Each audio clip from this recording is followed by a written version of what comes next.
ನಿಮ್ಮ ಹೊಟ್ಟಿ ಕಡೆ ಯಾರಾದರೂ ಅವರೆಕಾಯಿ ಸಾರು ಮಾಡಿದ್ರೇನೆ? ಅವರೆಕಾಯಿನ ಸುರಿದು ಸಿಪ್ಪೆ ಗಿಪ್ಪೆ ಬಿಸಾಕೋದು ಅಂತದೆ ಅದನ್ನು ನೋಡಿದೆ.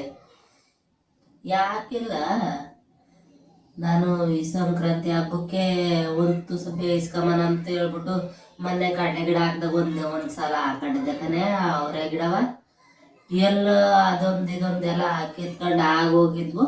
ಇನ್ನು ಅಲ್ಲೊಂದು ಇದ್ವು ತೆಟ್ಟೆ ಅಂತವು ಬೋಲ್ತ್ಕೊಳ್ಳಿ. ಹಬ್ಬಕ್ಕೆ ಕಿತ್ಕೊಂಡು ಒಂದು ಅರ್ಧ kg ಗೆಣಸು, ಒಂದು ಸ್ವಲ್ಪ ಕಡಲೆಕಾಯಿ, ಹಸಿ ಕಡಲೆಕಾಯಿ ಎಲ್ಲ ಬೇಯಿಸ್ಕೊಂಡು ತಿಮ್ಮನ. ಒಂಚೂರು ಬಾಮಪ್ಪನ ಇಕ್ಬಿಟ್ಟು ಸಾಗಿನಾಗ ಬಾಮಪ್ಪನ ಮಾಡಿ ಬಾಮಪ್ಪನ ಇಕ್ಬಿಟ್ಟು ಪೂಜೆ ಮಾಡಿ ಬೇಯಿಸ್ಕೊಂಡು ತಿಮ್ಮನ ಅಂತ ಬಿಟ್ಕೊಂಡಿದ್ದೆ ಕಣೆ. ಯಾವಳಿಗೆ ಬಂದಿತ್ತೋ ದೊಡ್ಡವಾಗ ಆ ಬೊಯ್ಲ್ ಕಡಿಕೆ ಅಂತ ಬೋತ್ತವೆ, ಅಲ್ಲಿ ಕೂಕಂತವೆ, ಹಂಗೆ ತರ್ಕೊಂಡು ಮೂಡ್ಲಕ್ಕಿ ಕಡಾದೆ ಹೋಗ್ತವೆ ಕಣೆ. ಯಾವಕ್ಕೆ ಬಂದಿರ್ತೈತೋ ದೊಡ್ಡವಾಗ ಬರ ಅವಕ್ಕೆ ಸ್ಯಾಪ್ ಸುತ್ಕೊಂಡು ಹೋಗ ಎಂತ ಇವು ಕಣ. ನಮ್ಮ ಊರಾಗೆ ಅದಿನ್ನ ಅಂತ ಬಿಟ್ಟಲ್ಲ, ಮೂರು ಬಿಟ್ಟವ ಇದಾವ ನಮ್ಮ ಊರಾಗೆ. ಅತ್ತಾಗಿಯೇ ಎಲ್ಲೋ ಕಾರಣಮ್ಮನ ನಿಂತ ನಮ್ಮೂರಾಗೆ ಇರೋಂಥ ಜನಗಳ ಎಲ್ಲ ಮೂರು ಬಿಟ್ಟು ಕೂಕೊಂಡವೆ ಕಲೆ.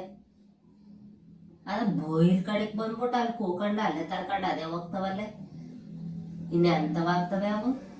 ಎಲ್ಲೋ ಒಂದೊಂದಿದ್ವು ಕಿತ್ಕೊಂಡು ಸಂಕ್ರಾಂತಿ ಹಬ್ಬಕ್ಕೆ ಮಾಡೋಣ ಅಂದ್ಕೊಂಡಿದ್ದೆ ಕಣೆ. ಅದು ಎಲ್ಲ ನಾವು ಹೋಗಿ ಬಿಡು ಕೊಂಡ್ಕೊ ಬರೋಣ ಅಂದರೆ 60-70 ರೂಪಾಯಿ kg ಮಾರ್ತಾರೆ ಕಣೆ. ಇನ್ನು ಹಬ್ಬದಾಗಂತೂ ಮಾತಾಡ್ಸಂಗೆ ಇಲ್ಲ, 100-150 ರೂಪಾಯಿ ಆಗ್ತೈತೆ ಕಣೆ. ಯಾತ್ ಹೇಳ್ತೈತೆ ತೆಗಿತಿ ಮಗ. ಎಂಥವಾಗ್ತವ ಬರ್ಗೆಟ್ ಮುಂಡೆವು ಅಲ್ಲ. ಅವಕ್ಕೆ ಅವ್ರೆಕಾಯಿಗೂ ಬಂದಿರ್ತೈತೆ. ದೇವ್ರೆ, ಅವಿನ್ನ ಎಂಥವಾಗ್ತವೆ ಅವು. ಬೆಂಗಳೂರಿಂದ ಹುಡುಗರು ಬರ್ತವೆ, ಒಂದು ಸ್ವಲ್ಪ ಕಿತ್ಕೊಂಡು ಬೇಯಿಸಿದ್ರೆ ಗೆಣಸು ಅವರೆಕಾಯಿ ಬೇಯಿಸಿದ್ರೆ ತಿಂದ್ಕೊಂಡು ಹೋಗ್ತವೆ ಅಂತ ಅಂದ್ಕೊಂಡಿದ್ದೆ. ನೋಡಿದರೆ ಅವಳು ಅಟ್ಗುರಿಯ ಅವಳು ಅಟ್ಟೊಡಿಯ ಬಂದ್ಬಿಟ್ಟು ಅವನು ತರ್ಕೊಂಡು ಹೋಗ್ಯಾವಲ್ಲೇ. ಎಲ್ಲ ನುಂಡಿಗೆ ಎಳೆವಂತನೂ ನೋಡ್ದಂಗೆ ತರ್ಕೊಂಡು ಹೋಗ್ಯಾವೆ. ಅಯ್ಯೋ, ಒಂದನ್ನ ಬಿಟ್ಟಿಲ್ಲ ಕಣೆ. ಎಲ್ಲ ನಾವು ಹುಡುಕಿದ್ರು ಸಿಕ್ಕಕ್ಕಲ್ಲ, ಒಂದುವೆ ಹಂಗೆ ತರ್ಕೊಂಡು ಹೋಗ್ಯಾವೆ. ಯಾರಿಗೆ ಹೇಳಂತಾಗಿ ಅಂತ ಎಷ್ಟು ಬೈತಿ ಅವನ್ನ.